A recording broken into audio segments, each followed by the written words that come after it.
মহানগৰ ভঙাগড় স্থিত গুৱাহাটী মেডিকেল কলেজৰ প্ৰেক্ষাগৃহত বিশেষ অনুষ্ঠান Srimanta Sankardev university of health ছায়েন্সৰ 17 সংখ্যক প্ৰতিষ্ঠা দিৱস উদযাপন প্ৰতিষ্ঠা দিৱসৰ লগত সংগতি ৰাখি বিভিন্ন কাৰ্যসূচী ৰূপায়ণ কৰা হয় অনুষ্ঠানটিত শিক্ষামন্ত্ৰী ৰনোজ পেগু জিএমচিএইচৰ অধ্যক্ষ অচ্যুত চন্দ্ৰ বৈশ্য শ্ৰীমন্ত শংকৰদেৱ বিশ্ববিদ্যালয় অৱ হেল্থ ছায়েন্সৰ উপাচাৰ্য ডক্টৰ ধ্ৰুৱজ্যোতি বৰাকে প্ৰমুখ্য কৰি বহু কেইগৰাকী বিশিষ্ট ব্যক্তি উপস্থিত থাকে 17 সংখ্যক প্ৰতিষ্ঠা দিৱস গোটেই অনুষ্ঠানটোৰ বিষয়ে জনাব কোন কোন উপস্থিত আছিল কি কথা উত্তৰ পূব ভাৰতৰ একমাত্ৰ স্বাস্থ্য বিজ্ঞান বিশ্ববিদ্যালয় শ্ৰীমন্ত শংকৰদেৱ স্বাস্থ্য বিজ্ঞান বিশ্ববিদ্যালয়ৰ আজি সফলতাৰে 16টি বছৰ অতিক্ৰম কৰি 17 নম্বৰ বছৰত ভৰি আছেহি বিগত দিনবিলাকত যেনেকৈ আমি অসমৰ সামগ্ৰিক স্বাস্থ্য শিক্ষাৰ গুণগত উন্নয়নত আমি আমাৰ অৰিহণা যোগোৱাৰ প্ৰয়াস কৰি আহিছোঁ আমি এইবাৰো প্ৰতিজ্ঞা লৈছোঁ অনাগত দিনবিলাকতো আমাৰ আচাৰ্য মহোদয় তথা অসমৰ সন্মানীয় মুখ্যমন্ত্ৰী ডক্টৰ হিমন্ত বিশ্ব শৰ্মা দেৱৰ নেতৃত্বত অসমত যি স্বাস্থ্য শিক্ষাৰ গুণগত বিকাশ আৰু প্ৰসাৰৰ যাত্ৰা চলিছে সেই যাত্ৰাত আমিও আমাৰ যথাসম্ভৱ অৰিহণা যোগাবলৈ আমি প্ৰয়াস কৰি গৈ থাকিম আজিৰ এই প্ৰতিষ্ঠা দিৱস উদযাপনত আমাৰ লগত উপস্থিত আছিল অসম চৰকাৰৰ মাননীয় শিক্ষামন্ত্ৰী ডক্টৰ ৰনোজ পেগু ডাঙৰীয়া অসম চৰকাৰৰ director of medical education professor Anup Barman ডাঙৰীয়া গুৱাহাটী চিকিৎসা মহাবিদ্যালয়ৰ অধ্যক্ষ অচ্যুত বৈশ্য ডাঙৰীয়া IIT গুৱাহাটীৰ অধ্যাপক উৎপল বৰা ডাঙৰীয়া আছাম ইনষ্টিটিউট অফ মেনেজমেণ্টৰ সঞ্চালক ডক্টৰ সঞ্জীৱ ৰাজ ডাঙৰীয়াৰ সমন্বিতে বিভিন্ন মেডিকেল কলেজৰ পৰা অহা অধ্যক্ষ অধ্যাপক আৰু ছাত্ৰ ছাত্ৰীৰ লগত লৈ আমি আজিৰ এই উদযাপন আমি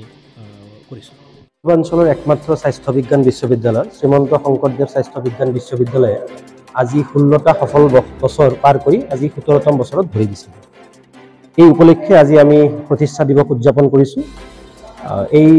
উদযাপনত আজি ৰাতিপুৱা আমাৰ মাজত উপস্থিত আছিল অসম চৰকাৰৰ শিক্ষা বিভাগৰ মাননীয় মন্ত্ৰী ডক্টৰ ৰনোজ পেগু ডাঙৰীয়া সমন্বিতে স্বাস্থ্য বিভাগৰ বিভিন্ন বিষয়ববীয়াসকল আমি আজি প্ৰথমবাৰৰ কাৰণে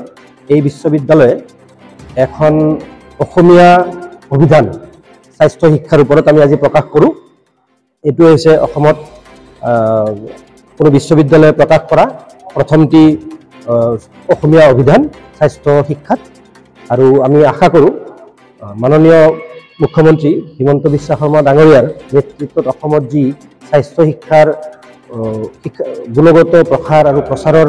যজ্ঞ চলিছে সেই যাত্ৰাত আমিও এই বিশ্ববিদ্যালয়খনে অনাগত দিনত আমাৰ অৱদান ৰাখিবলৈ প্ৰয়াস কৰিম আজি আৰম্ভণিতে আমাৰ সভাখন হৈ গ'ল য'ত মই কোৱা ধৰণে শিক্ষামন্ত্ৰী ডাঙৰীয়া স্বাস্থ্য শিক্ষা সঞ্চালক গুৱাহাটী মেডিকেল কলেজৰ অধ্যক্ষ অচ্যুত কুমাৰ বৈশ্য ডাঙৰীয়া আজি এতিয়া চলি আছে আমাৰ সাংস্কৃতিক সন্ধিয়া আমাৰ ছাত্ৰ ছাত্ৰীসকলে বিভিন্ন ধৰণৰ সাংস্কৃতিক কাৰ্যসূচী পৰিৱেশন কৰিব আৰু আগবেলা আমাৰ যিখন সভা হৈ গৈছে সেইখন সভাত বিভিন্ন বিষয়ত আলোকপাত কৰা হৈছে আজি আমাৰ মূল বক্তা হিচাপে উপস্থিত আছিল IIT গুৱাহাটীৰ অধ্যাপক উৎপল বৰা ডাঙৰীয়া ব্যুৰো ৰিপৰ্ট অমৃত নিউজ 24/7 অমৃত প্ৰবাহ অসমীয়া সাপ্তাহিক কাকতৰ ডিজিটেল সংস্কৰণ অমৃত নিউজ